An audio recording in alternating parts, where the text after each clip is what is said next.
Hello दोस्तों, स्वागत है आपके अपने यूट्यूब चैनल टारगेट विद्यारण के साथ। आज मैं आपको पढ़ाऊंगा नंबर, संख्याएं। संख्याएं जो हमारी होती हैं वो दो टाइप्स की होती हैं।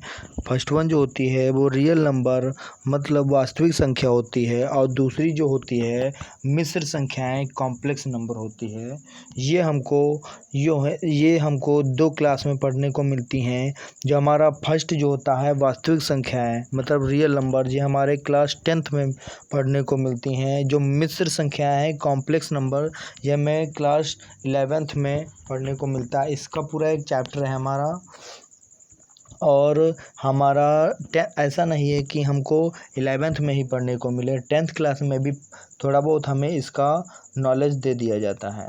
देख लीजिए, अब आपको नंबर सिस्टम में सबसे पहले क्लास 10th का आप रियल नंबर पढ़ाऊंगा। देखिए, रियल नंबर्स की परिभाषा अगर देखा जाए तो होती है वे संख्याएं जो परमेय संख्या तथा अपरमेय संख्या से मिलकर बनी होती हैं। उन संख्याओं को हम लोग वास्तविक संख्याएं बोलते हैं। फॉर एग्ज़ाम्पल देखिए, यहाँ पे लिखा हुआ है। फॉर एग्ज़ाम्पल देख लीजिए, इसमें 5 भी होता है, मतलब 5/1 भी लिख सकते हैं। और हम लोग यहाँ पर 3/2 भी लिख सकते हैं, एंड -1/2 भी लिख सकते हैं, एंड √2 भी लिख सकते हैं, इंक्लूडिंग √5 भी हो सकता है, √2 भी हो सकता है। एवरीवेयर कुछ भी आपका कर सकते हैं। अब देख लीजिए, यहाँ पर सबसे पहले मैं आपको बताता हूँ वास्तविक संख्याएं। वास्तविक संख्याएं जो होती हैं वो हमारी 2 टाइप्स की होती हैं। एक होती है परमेय संख्या, दूसरी होती है अपरमेय संख्या। परमेय संख्या को इंग्लिश में बोलते हैं रैशनल नंबर। आप देख भी सकते हैं, यहाँ पे लिखा हुआ है, ये देख लीजिए, यहाँ पे हेडिंग भी पड़ी हुई है, rational number and irrational number. Rational number जो हमारी होती हैं उसकी डिफिनेशंस क्या होती है? उसकी डिफिनेशंस होती है वे संख्याएं जो P/Q के रूप में लिखी जा सकती हैं। यहाँ डिनोमिनेटर कभी 0 नहीं होता है, और P और Q जो होता है वो इंटीजर नंबर होते हैं, मतलब पूर्णांक संख्याएँ होती हैं। पूर्णांक संख्याएँ क्या होती हैं यह भी मैं आपको अभी नीचे बताने वाला हूँ। वीडियो पूरा एंड तक देखिएगा।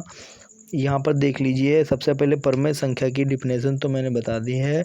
परमेय संख्या हमारी जो होती हैं वो 2 प्रकार की होती हैं। वो भी होती हैं, एक होती है पूर्णांक, एक होती है भिन्न मतलब फ्रैक्शन जिसको बोलते हैं।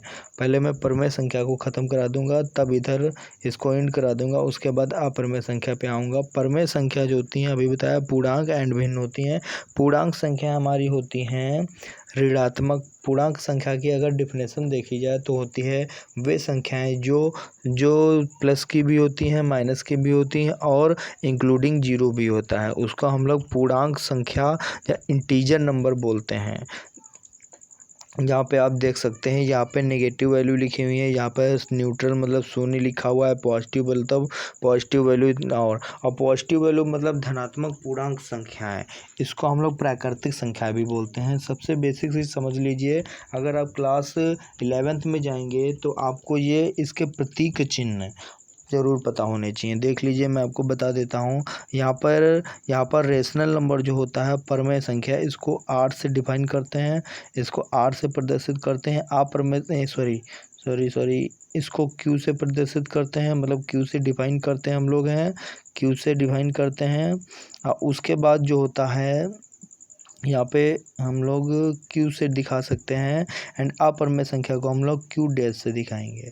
और हमारा जो यहाँ पर पूर्णांक होता है, पूर्णांक को हम लोग I या Z से दिखाते हैं।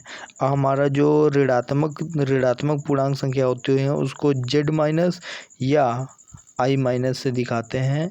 और यहाँ पे धनात्मक जो होती हैं उसको Z+ या I- से दिखाते हैं। यहाँ पे आप राइट डाउन कर लीजिएगा पॉज करके वीडियो। और यहाँ पे मैं आ जाता हूँ फिर। यहाँ पे हमारी प्राकृतिक संख्याएं जो होती हैं वो भी 2 टाइप्स की होती हैं। देख लीजिए, दो के साथ विभाज्यता के आधार पर, और दूसरी होती है विभिन्न गुणकों की संख्या के आधार पर। देख लीजिए 2 के साथ विभाजिता के आधार पर on the basis of divisibility with 2, मतलब 2 से विभाजित होती हैं और जो 2 से विभाजित नहीं होती हैं। 2 से विभाजित होने वाली संख्या को इवन नंबर सम संख्या बोलते हैं, और जो 2 से विभाजित नहीं होते हैं उसको हम लोग विषम ऑड नंबर बोलते हैं। जैसे 2, 4, 6, 8, 10, 12, 14 ये सब हमारी जो होती हैं सम संख्या इवन वैल्यू होती हैं, इवन नंबर होते हैं। और जो 1, 3, 5, 7, 9, 11 है और 15 है, ये हमारी 2 से हमारी संख्या नहीं कटती हैं, डिविजिबल नहीं होती हैं, इसीलिए इसको विषम पूर्णांक विषम संख्या कहते हैं। और हमारी दूसरी जो होती हैं वो देख लीजिए 2, 3, 4, इसको प्राइम नंबर देख लीजिए। यहाँ पे विभिन्न गुणकों की संख्या के आधार पर यहाँ पे 2 बेसिक फैक्ट हैं। यहाँ पर अभाज्य संख्या बच्चों को बहुत ज़्यादा ही कन्फ्यूज़न में डाल देते हैं। अभाज्य संख्या एंड संयुक्त संख्या। अभाज्य संख्या को इंग्लिश में प्राइम नंबर बोलते हैं, इंग्लिश में देखा होगा आपने, बहुत ज़्यादा सुना होगा, प्राइम नंबर बोलते हैं और कंपोजिट नंबर बोलते हैं। अगर आप ये पूरा एंड तक वीडियो देख रहे हैं तो आपको मैं गारंटी लेता हूँ हर एक चीज़ क्लियर हो जाएगा। यहाँ पे देखिए अभाज्य संख्या को प्राइम नंबर बोलते हैं। प्राइम नंबर क्या होती हैं और कंपोजिट नंबर क्या होती हैं, आज कन्फ्यूजन जो आपके माइंड से मिट जाएगी। देख लीजिए प्राइम नंबर जो होती हैं, प्राइम नंबर की अगर डिफिनेशन देखी जाए, परिभाषा देखी जाए, तो हम बोल सकते हैं प्राइम नंबर वे संख्याएं होती हैं जो खुद से कटें या तो 1 से कटें, उसको हम लोग बोलते हैं प्राइम नंबर। देख लीजिए और तुम सबसे पूछ ले सबसे छोटी प्राइम नंबर कौन होती है तो बता दीजिएगा। यहाँ पे 2 जो होती है 2, ये सबसे छोटी हमारी प्राइम नंबर होती है। एंड देख सकते हैं संयुक्त संख्या मतलब कंपोजिट नंबर वे संख्या होती हैं जो खुद से कटें बट उसके 2 या 2 से अधिक फैक्टर्स गुणनखंड होने चाहिए, उसको हम लोग बोलते हैं कंपोजिट नंबर। ओके फ्रेंड्स, ये आप ध्यान रखिएगा। और फिर यहाँ पे आ जाएंगे भिन्न पे। तो भिन्न भी हमारी जो होती हैं वो हमारी 4 टाइप्स की होती हैं। उचित मतलब प्रॉपर, और अनुचित मतलब इम्प्रॉपर, मिश्रित मतलब मिक्स्ड, एंड मिश्र मतलब कॉम्प्लेक्स कंटिन्यूड। मतलब अब हम लोग समझ लेते हैं उचित मतलब प्रॉपर क्या होता है। प्रॉपर में इसमें ये होता है कि हमारी जो परमेय संख्या होती हैं सेम वैसे ही संख्या हमारी p/q के फॉर्म में लिखी होती हैं। इसमें डिफरेंस बस इतना होता है कि इसके डिनोमिनेटर जो होते हैं वो नोमिनेटर से अधिक होते हैं, ज़्यादा। देख लीजिए यहाँ पे लिखा हुआ है आपका 1/3, तो डिनोमिनेटर हमेशा इससे ग्रेटर होगा। मतलब जो होगा हमारा अंश जो होगा वो हमेशा लेस होगा हर से। ये आप लोग ध्यान रखिएगा माइंड में। एंड इसके बाद जो हमारा अनुदिश मतलब अनुचित जो इम्प्रॉपर है उसमें हमारा क्या होता है, उसमें जस्ट इसका उल्टा होता है। हमारा डिनोमिनेटर जो होता है वो हमेशा डिनोमिनेटर मतलब हर जो होता है वो हमेशा ग्रेटर रहता है अंश से। सॉरी यहाँ पे गलत लिख गया। यहाँ पे हमारा जो हर होता है, हमारा जो हर होता है, हम इम्प्रॉपर बता रहा हूँ मैं, हर जो होता है वो हमेशा लेस होता है अंश से। ओके फ्रेंड्स, ये हमारा इम्प्रॉपर के लिए है। और एक बार प्रॉपर के लिए बता देता हूँ, इसमें अंश जो होता है, इसमें जो अंश होता है वो हमेशा लेस होता है हर से।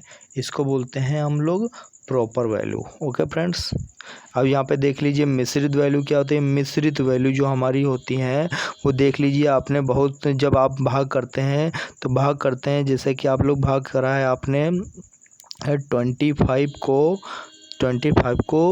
3 से किया, आपने किया है तो आप काट सकते हैं 3 8 जा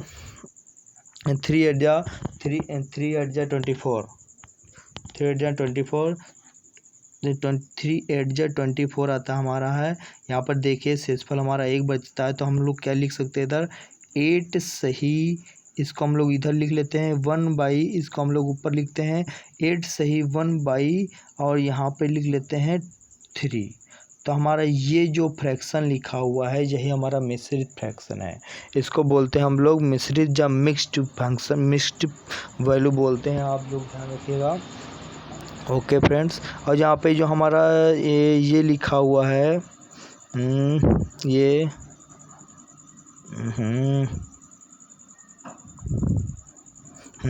यहाँ पे जो हमारा मिश्रित कंटिन्यूड वैल्यू है इसको क्या करते हैं हम लोग 3/3 + 2/3 + 2/2 + 9 है, ये हमारा क्रम चलता रहता है। Okay friends, okay. अब यहाँ पे देखिए अपरमेय संख्या। अपरमेय संख्या के बारे में आप जानते ही होंगे, जैसे परमेय संख्या की जस्ट अपोजिट, जस्ट उल्टा परिभाषा होती है। परमेय संख्या को हम लोग p/q के रूप में लिख सकते हैं, मतलब फ्रैक्शन के रूप में लिखते हैं, और अपरमेय संख्या को हम लोग फ्रैक्शन के रूप में नहीं लिखते हैं, मतलब अपॉन बटे के रूप में, भिन्न के रूप में नहीं लिखते हैं। ये हमेशा वैल्यू जो हमारी होती हैं वो अंडर रूट में होती हैं, √3 है, और यहाँ पे पाई भी होता है। आप लोग एक चीज़ ध्यान रखिए, पाई की वैल्यू जो होती है वो हमारी यहाँ पे देखिए, हाँ, पाई की वैल्यू जो हमारी होती है, पाई की वैल्यू जो होती है वो हमारी 22/7 होती है। यहाँ पे 22/7 तो हमारा परमेय संख्या है, क्योंकि ये p/q के फॉर्म में लिखी हुई है।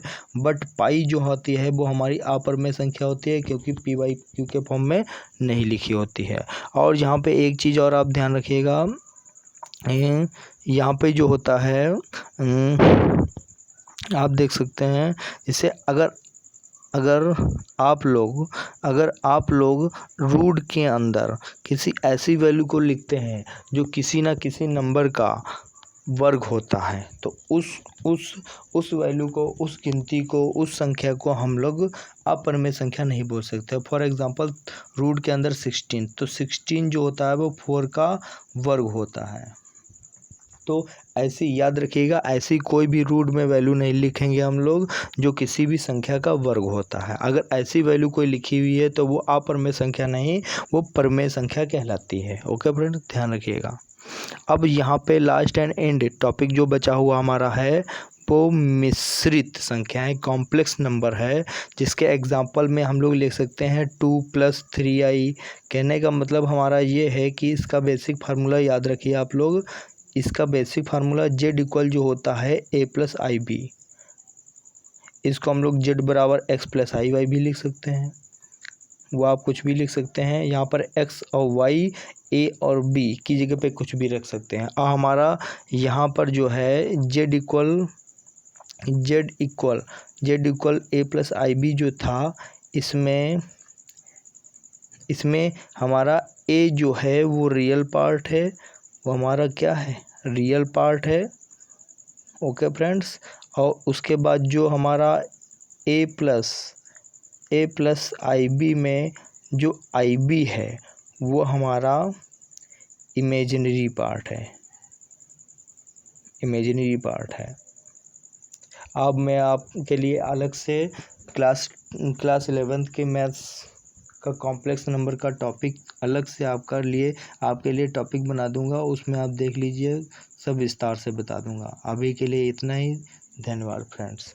ये वीडियो शेयर करें, लाइक करें एंड सपोर्ट करें। Okay, thanks.